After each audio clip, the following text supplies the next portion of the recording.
Елиезер. За патот. За вистината. За живот.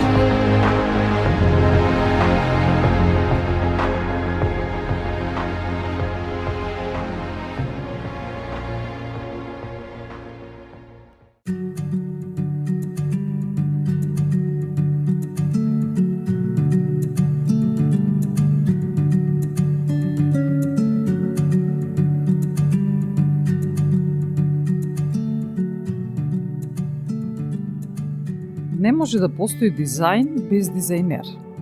Ние сме дизајнирани да сме способни да го чуеме небесниот татко.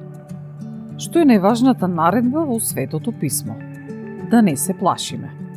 Зошто тоа би било наредба број 1? Бидејќи доколку се научиме да не се плашиме, ќе бидеме во капацитет да чуеме. Анксиозноста и стравот придонесуваат да слушаме други нешта, а со тоа да не го препознаваме Божиот глас. Да внимаваме што слушаме, бидејќи доколку се занимаваме со погрешни работи, им даваме дозвола во нашиот живот да го обликуваат и со тоа да привлекуваме погрешни нешта и образци. Ние сме дизајнирани за безпрекорна врска со нашиот небесен татко, а со тоа го имаме правото на одговорена молитва. Драги слушатели, започнува Елиезер, со мен Елена. Holy is the King who rose again. You rose again. You rose again.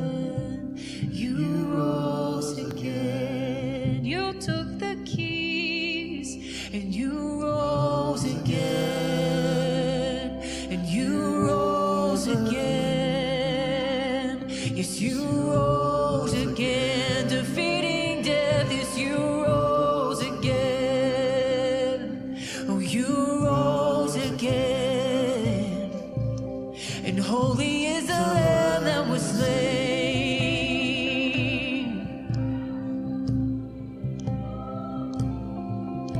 And holy is the King that rose again. And holy is the Lamb that was slain. And holy is the King that rose again.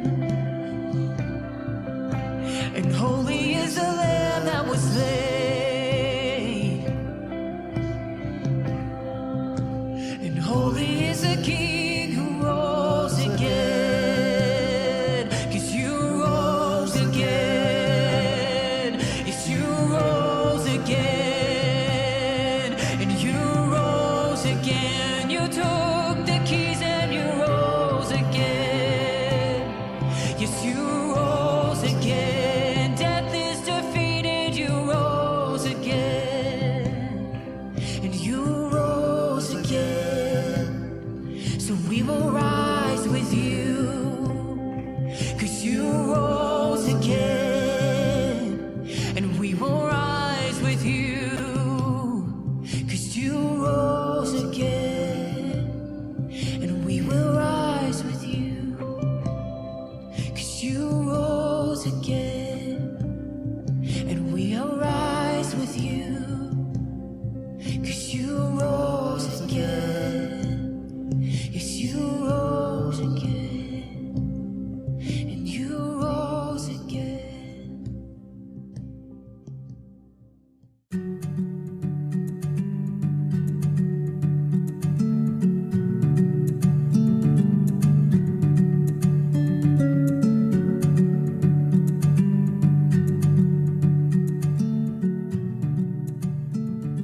Ако развиваме слух за она што Господ Бог има да каже, тогаш се повеќе го дозволуваме Неговото присуство во нашиот живот. А сме дизајнирани да го слушаме Неговиот глас. Некој ќе рече: да, се молам, но ништо не слушам. Чувствувам само мир. Па, да, тоа е Неговиот глас, мирот. Понекогаш доволно е да знаеме дека Бог е присутен и дека тоа е мир. Не секогаш ни се потребни нови концепти и погледи, туку ни е потребна стабилност во нашата врска со нашиот небесен татко. Да знаеме дека се е во ред. И во таа состојба го откриваме срцето и умот на Бог за дадена ситуација.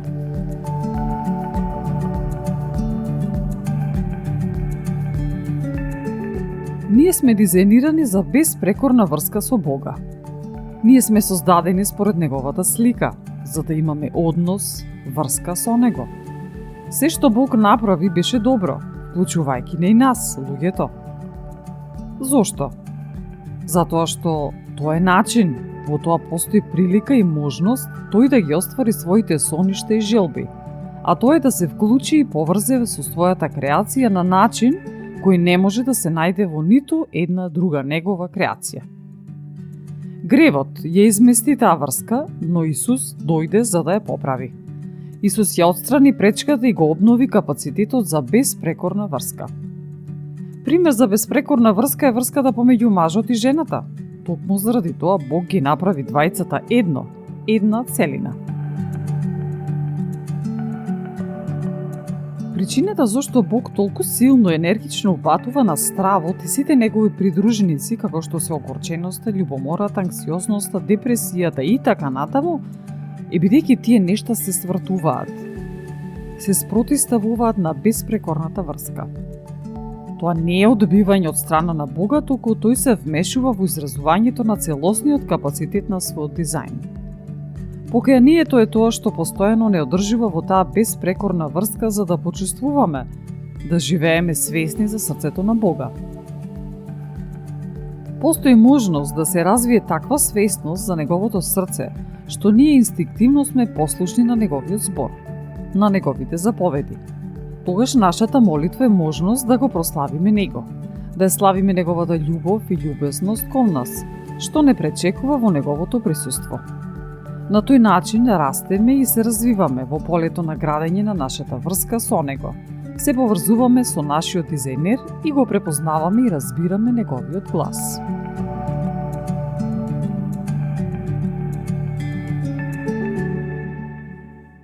Исус го кажуваше само она што го кажуваше небесниот татко. Еден верник го запраша: "Учителе, како да имам вечен живот?" А Исус му возврати со прашање: "Што ти велат заповедите од Бога?" А верникот одговарајќи дека се што е напишано исполнува. Зошто Исус прави вака? Затоа што Исус нема да ни каже да направиме нешто што тој не го прави. Исус не враќа на оно што го знаеме и врз основа на тоа го проширува нашето знаење со нови, дополнети состојки за дадената ситуација. Ние сме дизајнирани да бидеме плодни. Бог е толку заинтересиран за нашите плодови. Тој постојано размислува за умножување, растење, зголемување. Тоа е во Неговата природа. Неговото царство расте од слава во слава и проширувањето на Неговата влада нема крај. Затоа тој ни вели да останеме во позицијата во која што сме, во она што сме дизајнирани, и на тој начин ќе бидеме плодни. Делата на нашите раце ќе бидат благословени. Еве за пример да земеме некој овошје. Дрвото по автоматизам дава јаболка, круши. Дрвото не декларира дека треба да донесе плод, тоа го правиме ние. Дрвото ја зема својата храна од земјата и од водата. Така е создадено. Ама и ние сме така создадени, да бидеме постојано поврзани со нашиот небесен татко. Ние оттаму ги влечиме сите хранливи состојки. А ние пак, по слободна волја, не сакаме да бидеме поврзани со изворот на енергија и потоа се жалиме зошто не функционираме. Бараме други, погрешни извори, погрешни богови, идоли и од нив очекуваме храна и енергија. Зарем не е така? Да бидеме реални и свесни. Се останато, што не е нашиот небесен татко, е идол. Се. Ние сме дизајнирани за да бидеме во постојана врска со нашиот дизајнер, Господ Бог.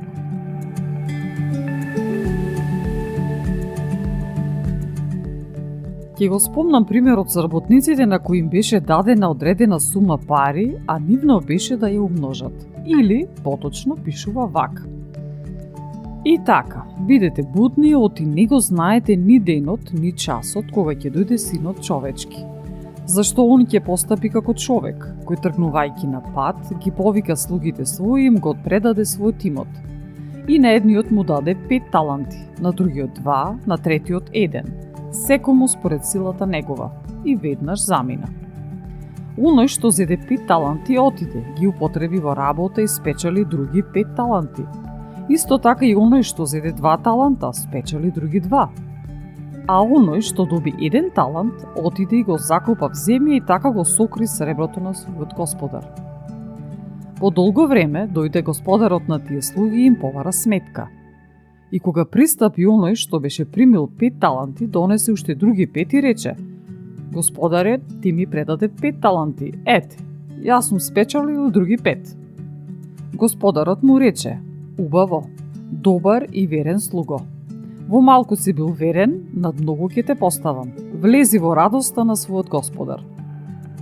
Дојде исто така и оној што беше примил 2 таланта и рече: Господаре, ти ми предаде 2 таланта, ете, со нив спечелив други 2. Господарот му рече: Убаво, добар и верен слуго. Во малку си бил верен, над многу ќе те поставам. Влези во радоста на својот господар. Пристигна и оној што беше зел 1 талант и рече: Господаре, те знаев дека си жесток човек, жнееш каде што не си сел и собираш каде што не си веел. Па се уплашив и отидов да го сокрив својот талант в земја. Ете ти го твоето. А господарот му одговори и рече: Лукав и мрзлив слуго, ти знаеш дека жнеам каде што не сум сеел и собирам каде што не сум веел. Затоа требаше моето сребро да го дадеш на трговците, па јас кога дојдам ќе си го приберам своето со добивка.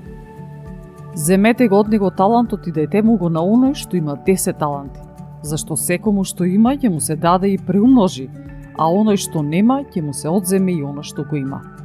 А лошиот слуга фрлете го во крајна темнина. Таму ќе биде плач и крцкање со заби. Откако го рече тоа, извика: Кој има уши да слуша, нека чуе.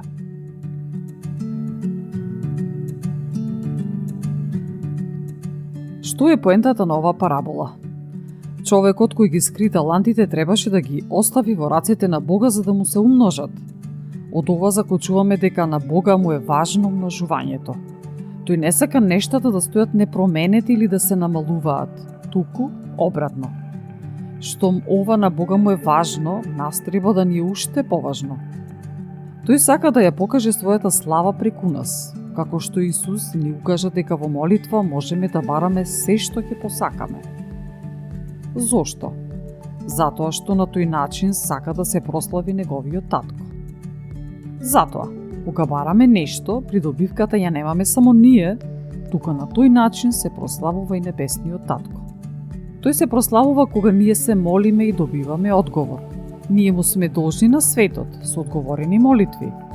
Ако нема одговорени молитви, проблемот не е во Бога. Ако тој отвора неограничена сфера на можности со завет, а не е исполнето, тогаш тоа не значи дека излажал. Но, да бидеме реални, дека срамот и вината нема да го поправат проблемот. Се е во нашата врска со Бога. Тоа е патување. И апостолите беа познати по лекувањето и избавувањето на луѓето од злото. Но кога им дојде човек со својот син да бара помош, тие не беа во можност да му помогнат, како што пишува. Кога дојдоа при народот, пристапи кон него еден човек кој падна на колена и рече: Господи, смилувај се на мојот син, зашто при нов месец го фаќа бес и се мачи многу. Често паѓа во оган и често во вода. Го одведов при твоите ученици, но тие не можеа да го излекуваат. А Исус одговори и рече: О, роде неверен и развратен, до кога ќе бидам со вас? До кога ќе ве трпам? Доведете ми го тука. И му нареди Исус на бесот и излезе од момчето. И тоа оздраве во тој час. Тогаш учениците пристапија кон Исуса насаму и му рекоа: Зошто не можеме ние да го истераме? А Исус им рече: Заради вашето неверие, зашто вистина ви велам, ако имате вера колку синапово зрно, ќе ја речете ли на оваа планина: премести се од овде таму, и таа ќе се премести, и ништо нема да биде за вас неможно. Овој пак род се истерува само со молитва и пост. Проблемот не беше во Бог, туку во нив. И нам ни се случува да имаме неодговорени молитви. Што треба да сториме во тој случај? Како што реков, срамот и вината нема да подобрат ништо, но она што ќе ја подобри ситуацијата е следно. Кога сме сами, кога му го посветуваме нашето време и мисли на Бога, го прашуваме и бараме совет и решение. Господ Исусе, што е тоа што се попречува? Направи се што треба за да се поправи, бидејќи знам дека ти да беше на моje место, ситуацијата ќе се разрешеше. Знам дека проблемот не е во тебе, но мислев дека на ваков начин ќе успеам. Но ете, не успеав. Затоа и сум тука, пред тебе како твое дете. Се што сакам е со тоа што ќе го направам да се прославиш ти. Научи ме. Во ова се состои нашата врска со Бога. Зошто апостолите не успеа да го избават момчето? Демонот што беше во него предизвика страв кај нив и тие се посомневаа. Затоа и го праша каде погрешија, а одговорот следеше: потребна ви е молитва и пост.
There is not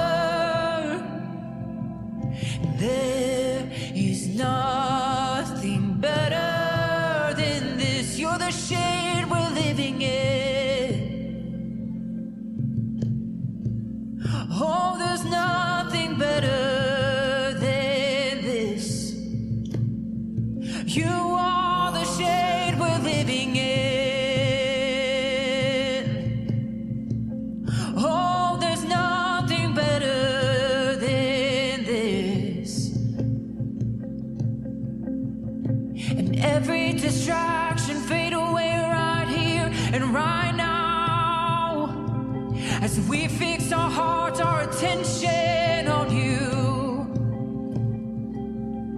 'Cause there is absolutely nothing better. There is absolutely nothing better than you. And there is nothing better. We believe it with our whole hearts. And there is nothing better than you. And there is nothing better. And there is nothing better than you. And there is nothing better. And there is nothing better than you.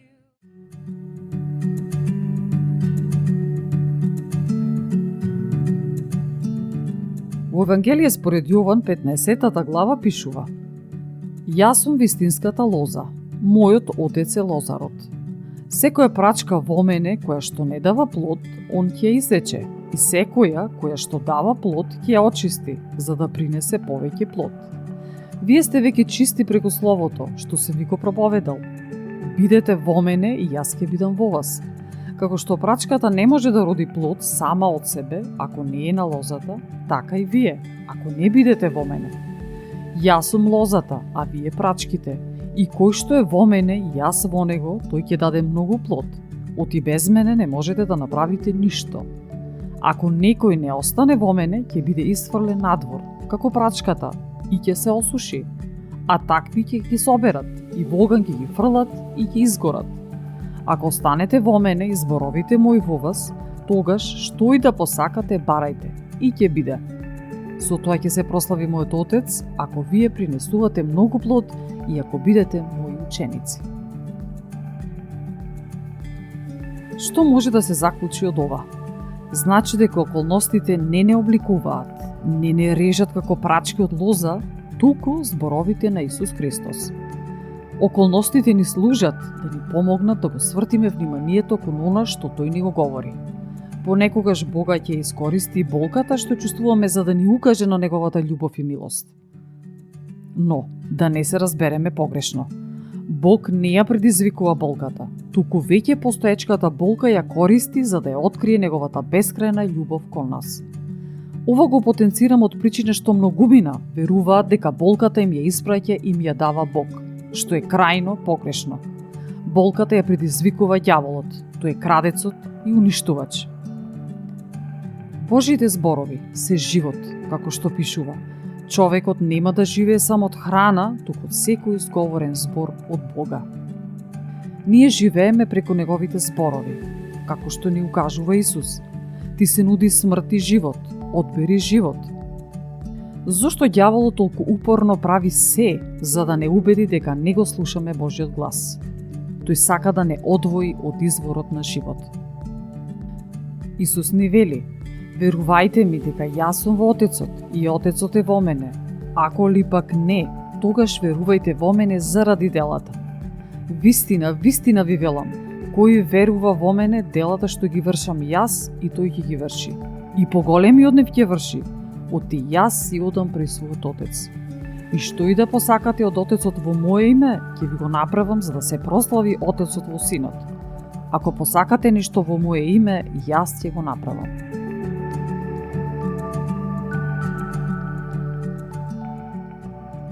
Врз основа на кажаните зборови на Исус, верувате ли дека можете да правите дела како неговите, дури и поголеми? А што би била водечката сила и мотивација за да ги правиме? Да се прослави небесниот татко, кој како дизајнер на се, успел во планот нас да не спаси и да се радува со нас. Токму заради тоа дојде Исус на земјата и воскресна од мртвите. Кога се молиме и се случува чудо, тоа значи дека неговиот план успеал. Сите созданија се радуваат и го слават Бога во тој момент, бидејќи неговиот план за паднатиот човек да биде повторно совршен и чист, успеал. Среќни и благословени сме што секој ден Бог ни дава не пополнат чек и не прашува: што сакаш? само дојди си дома кај мене. А во исто време го задржува правото да рече не на се она што ја потценува неговата цел. Преку врската со него ние учиме да имплементираме неговата цел на земјата се додека не се трансформира.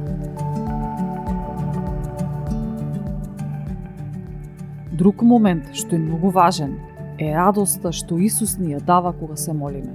Како што вели: вистина, вистина ви велам, што и да посакате од Отецот во моје име, ќе ви се даде. Досега ништо не сте барале во моје име, барајте ќе добиете, за да биде радоста ваша полна.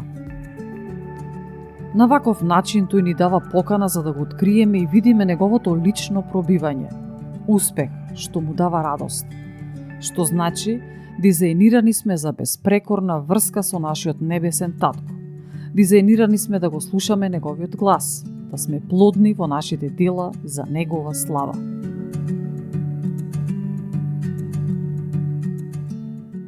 Почитувани, ова издание го завршувам со следниве стихови. Мојот Бог, по своето богатство, нека исполни секоја ваша потреба, за слава преку Исус Христос, а на Бога нашиот Татко слава во век и веков. Амин.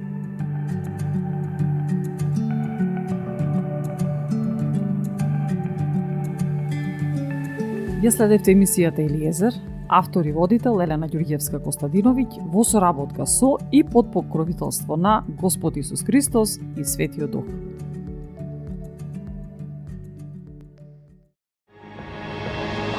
Елиезер.